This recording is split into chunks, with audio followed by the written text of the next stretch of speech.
Fasilitas produksi alam cair atau LNG terbesar dunia di Qatar menjadi sasaran rudal. Pabrik yang berada di kota industri Ras Laffan ini rusak parah dan mengalami kebakaran hebat. Saat ini Qatar memproduksi 20% LNG global. Qatar menduga serangan dilakukan oleh Iran. Akibatnya Qatar mengusir kedutaan besar Iran. Mereka diberi waktu 24 jam untuk meninggalkan Qatar. Qatar menyebut langkah ini terpaksa diambil setelah rangkaian tindakan agresif Iran.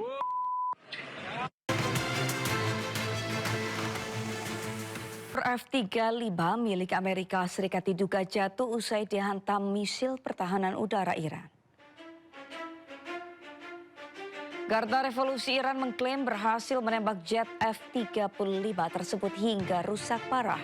Jika kerusakan terkonfirmasi, ini menjadi kali pertama Iran menyerang jet senilai 100 juta dolar Amerika Serikat tersebut.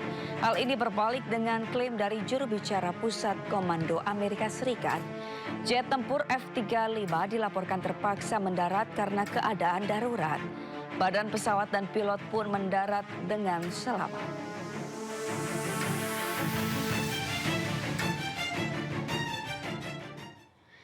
Pesawat siluman jet F-35 milik Amerika Serikat merupakan generasi kelima yang mematikan dan memiliki kemampuan sulit untuk dideteksi radar musuh. Jet F-35 juga memainkan peran penting dalam pertahanan Amerika, terutama dalam menghadapi ancaman musuh.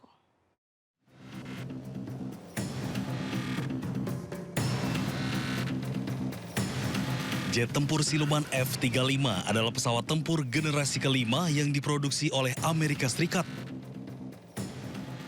Pesawat ini dikenal dengan kemampuan silumannya yang bisa menghindari deteksi radar. Hal ini memungkinkan pilot untuk masuk ke wilayah udara lawan tanpa terdeteksi. Selain itu, pesawat ini memiliki radar canggih dan sistem sensor yang menggabungkan data dari berbagai sumber.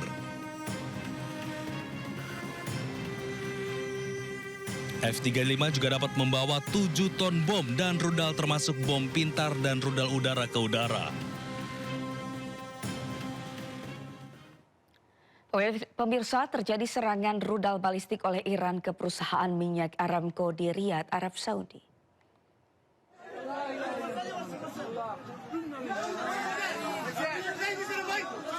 Pada serangan tersebut, 4 rudal balistik Iran dicegat oleh pertahanan udara militer Arab Saudi. Dampak serangan rudal balistik Iran menyebabkan kebakaran dan memaksa penghentian sementara sebagian produksi minyak di kilang utama Aramco.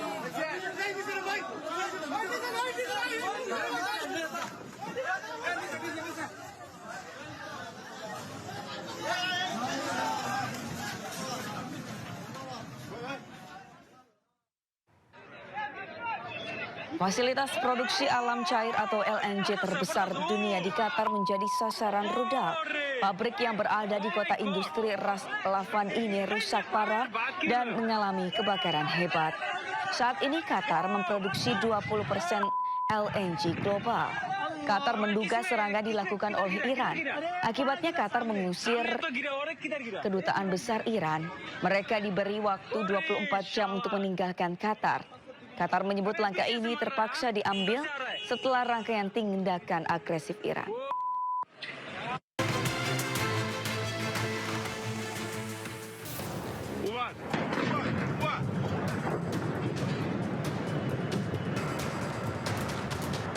Sekretaris Jenderal NATO Mark Rutte menghindari pertanyaan tentang pernyataan Presiden AS Donald Trump mengenai kurangnya dukungan organisasi tersebut dalam konflik Timur Tengah. Dalam konferensi pers di Oslo, Norwegia, pada Rabu, Rutte mengatakan ia telah berhubungan dengan banyak sekutu dan mengklaim bahwa ada kesepakatan bersama untuk membuka kembali Selat Hormuz. When it comes to Iran and the risk of Iran getting its hands on a nuclear capability or a ballistic missile capability, we have consistently said as NATO, collectively, that cannot happen. So it is really crucial that that capability of the ballistic missiles, of the nuclear capability is severely degraded.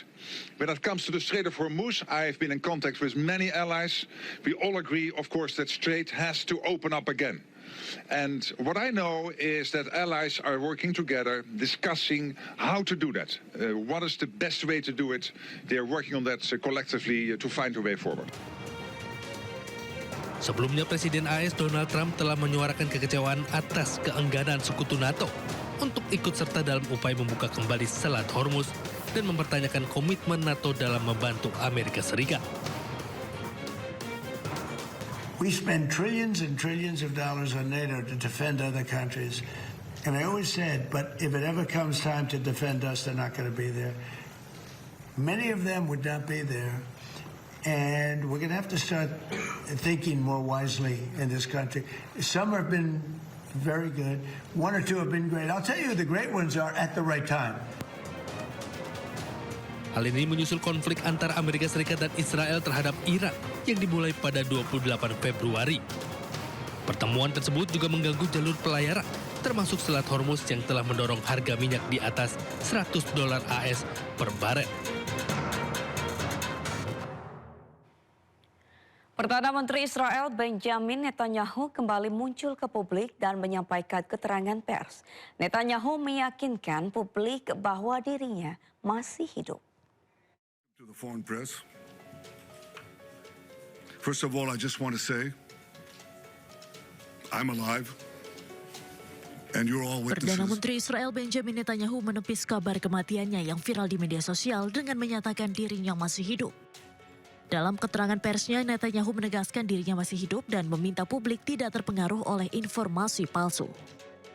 Ia juga menyebut kabar kematiannya adalah berita palsu sebelum memberikan keterangan mengenai operasi militer yang tengah berlangsung di Iran. First of all, I just want to say, I'm alive, and you're all witnesses. And now that I dispatched this piece of fake news, I want to give you an update on Operation Roaring Lion.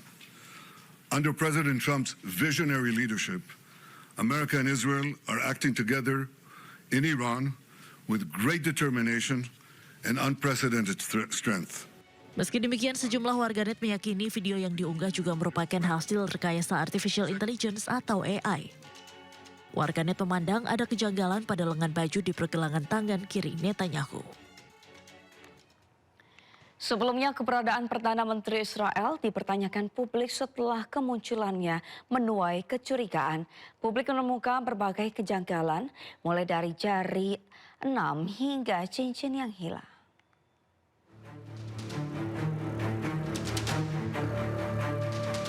Menjawab pertanyaan publik tentang keberadaannya, Perdana Menteri Israel Benjamin Netanyahu gencar mengeluarkan video di sejumlah platform. Dalam video yang diunggah pada 12 Maret 2026, Benjamin Netanyahu muncul ke publik usai dikabarkan terluka dan tewas akibat serangan Iran. Namun videonya dianggap janggal.